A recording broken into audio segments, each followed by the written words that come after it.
I have wanted to get into flipping properties for a very long time, but I never actually had any money to actually flip properties. I didn't even have like 30% so I could give it to a hard money lender who would fund the rest of the deal. I didn't have that. But I knew the greatest way to build wealth was to get started in real estate somehow, some way. But I knew the greatest way to build wealth and grow my business as a realtor, other than just buying and selling properties, would be to start flipping properties as well. So today we're gonna go over the numbers on my very first flip that I bought with $0 out of my pocket.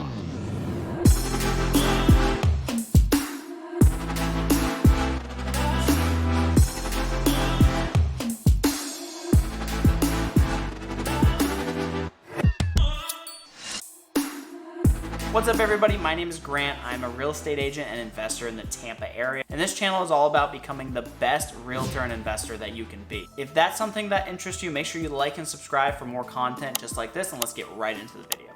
So I'm gonna walk you through the entire process from how I found the deal, how I funded the deal, how the whole process went, and how I did it with none of my own money, with having $0 in my bank account. And make sure you stick around all the way till the end, and that's where I'm gonna give you all of the numbers and what the actual final net was.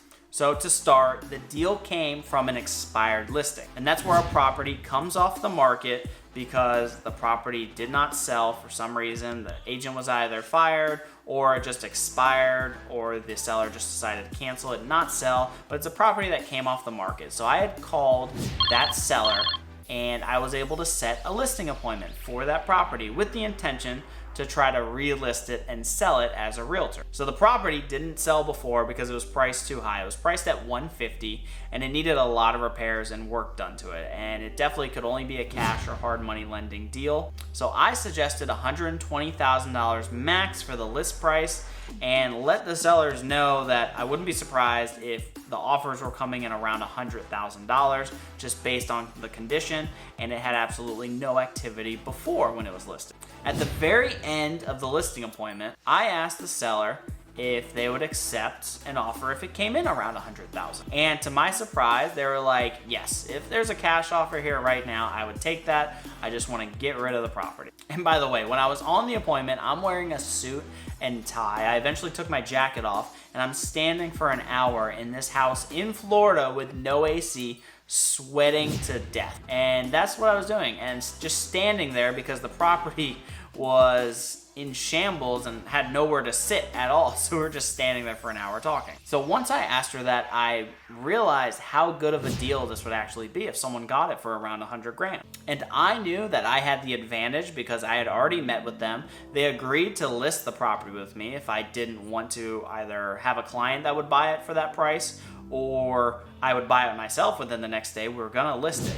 So I knew I had the advantage, and the fact that I could waive all of the realtor fees if I came in and tried to buy it myself or with a partner potentially. So I go home, run the numbers a little bit more, and decide to write up an $85,000 cash as is offer with a 7-day inspection period. That was the first offer. The second offer I wrote up was a $95,000 seller finance deal. So the seller would get $10,000 more if they were willing to seller finance it versus me having to get all that cash. And again, I'm doing all this, I'm writing an offer. I have absolutely no money, but I know how good of a deal that this property is. So I was thinking I would either wholesale the property or find a partner really fast, which is what I actually ended up doing. So the seller decided to accept the $95,000 seller finance deal because they got to make an extra $10,000 on it, and they were willing to wait a little longer for that extra 10 grand. So the deal was I would give them $10,000 down,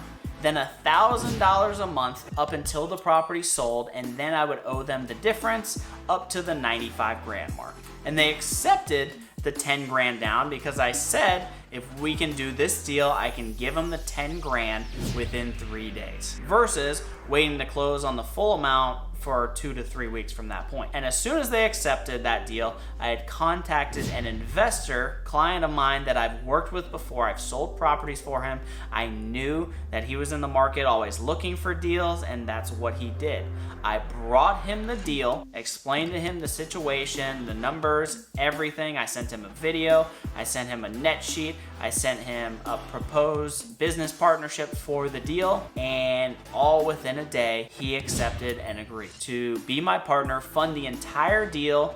In return, it was a 60-40% split. I got 40% of the profit and he got 60 because this was my first deal with him. And it was an especially good deal because it didn't require that much cash up front. It only took the 10 grand plus $1,000 a month for a while, and then all the renovation costs. So all that happens very fast within a day. We inspect the property and we had to drop it another 10K on the purchase price down to 85 grand, but still doing seller finance because we uncovered quite a few more issues that you couldn't really tell before on the property. So now we're able to close within a couple days because my partner sends me the 10 grand, and now we have the deed to the property, which we only paid 10 grand for up front. If you're enjoying this content so far, make sure you like and subscribe for more content just like this, and let me know in the comment section down below what do you think is holding you back from getting started in real estate? Is it your lead flow? Is it not having enough funding? Let me know what you guys think. And on that 60-40 split that I had with my partner, my main job for the property was, because I was a realtor, I'm gonna sell the property once it's ready to go, and then I'm going to help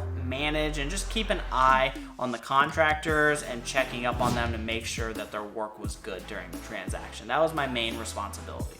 It wasn't my job to actually get the contractors, just to keep him up to date on the progress of all the contractors that he was sending out there and managing and paying for. But eventually, towards the end of it, I actually ended up obtaining all the contractors, getting all the quotes, managing them, and essentially just managing the entire project with all the final repairs that were needed. So eventually we were ready to put it on the market, and here are all the numbers that you've been waiting. So we bought the property on an $85,000 seller finance deal in which we put $10,000 down, and then we were paying the sellers $1,000 a month until it sold. It took about 6 months to renovate, so it costed us about $16,000 to actually purchase the deed of the property. Then the repairs costed about $42,000 total within that 6-month period. So we spent about $58,000 to $60,000 out of pocket total on the deal, or at least my partner did.